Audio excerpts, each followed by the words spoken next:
होश उड़ जाते हैं। इस मूवी का नाम है ऑनडिन।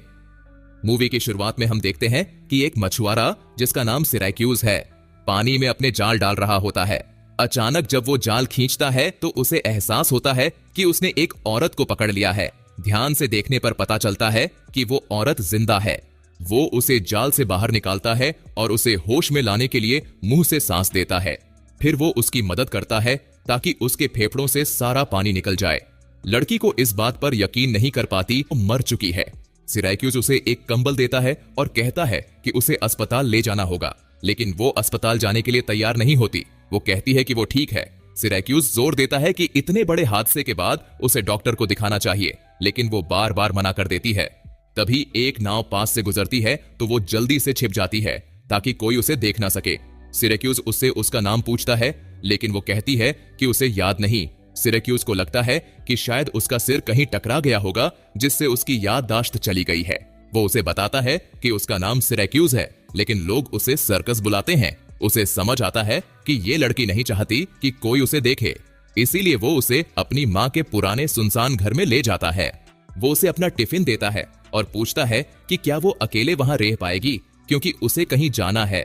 लड़की कहती है कि वो रह लेगी। ये सुनकर सिरैक्यूज हैरान होता है, लेकिन फिर भी चला जाता है। इसके बाद सिरैक्यूज अपनी एक्स वाइफ के घर जाता है ताकि अपनी बेटी एनी को डायलिसिस के लिए हॉस्पिटल ले जा सके। एनी डिसेबल्ड है। सिरैक्यूज उसे गोद में उठाता है और पूछता है कि क्या उसके साथ हाल ही में कुछ अजीब या जादुई हुआ है। एनी उससे पूछती है कि वो हमेशा यही सवाल क्यों करता है। सिरैक्यूज जवाब देता है कि वो हमेशा यही उम्मीद करता है कि उसकी जिंदगी में कुछ अजीब या अद्भुत हो। डायलिसिस के दौरान एनी सिरैक्यूज से एक कहानी सुनाने को कहती है। सिरैक्यूज उसे एक मछुआरे की कहानी सुनाता है जिसने अपने जाल में एक औरत को पकड़ा। एनी उससे पूछती है कि वो औरत कौन सी प्रजाति की थी। सिरैक्यूज समझ नहीं पाता कि वो क्या पूछ रही है। एनी पूछती है कि क्या वो औरत कोई जलपरी या सेल्की थी। सिरैक्यूज जवाब देता है कि वो कह नहीं सकता। बाद में सिरैक्यूज एनी के लिए एक ऑटोमेटिक व्हीलचेयर लेकर आता है ताकि वो खुद घूम सके। वो उसे घर छोड़ने जाता है जहां उसकी एक्स वाइफ बताती है कि एनी को किडनी ट्रांसप्लांट की जरूरत है, लेकिन डॉक्टर को अब तक कोई सही डोनर नहीं मिला है। इसके बाद सिरैक्यूज वापस उस रहस्यमयी औरत के पास जाता है और देखकर चौंक जाता है कि वो अब भी वहीं है। वो पूछती है कि उसे इतना आश्चर्य क्यों हो रहा है। सिरैक्यूज कहता है कि उसे लगा था कि शायद ये सब उसने बस सपना देखा था।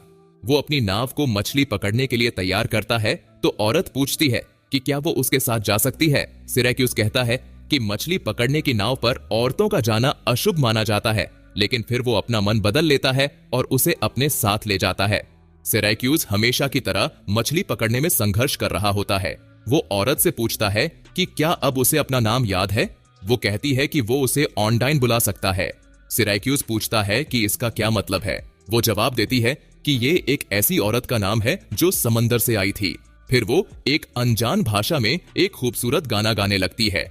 जैसे ही वो गाना गाती है, सिरैक्यूज अपना जाल खींचता है और देखता है कि इस बार उसने कुछ लॉबस्टर पकड़ लिए हैं।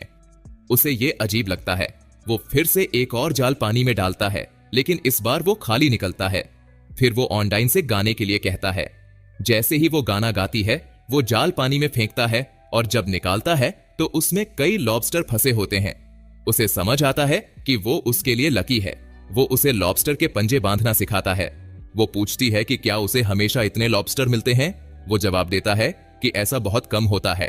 फिर सिरैक्यूज कहता है कि अब वो इन्हें बेचने शहर जाएंगे और ऑनडाइन को उसके गाने के बदले उसका हिस्सा मिलेगा। लेकिन वो कहती है कि वो उसके साथ नहीं जाएगी क्योंकि वो नहीं चाहती कि लोग उसे देखें। वो कहता है कि उसने तो उसे देखा है, लेकिन वो जवाब देती है कि सिर्फ वही उसे देख सकता है। सिरैक्यूज लॉबस्टर बेच देता है और मिले हुए पैसों से ऑनडाइन के लिए एक ड्रेस खरीदता है।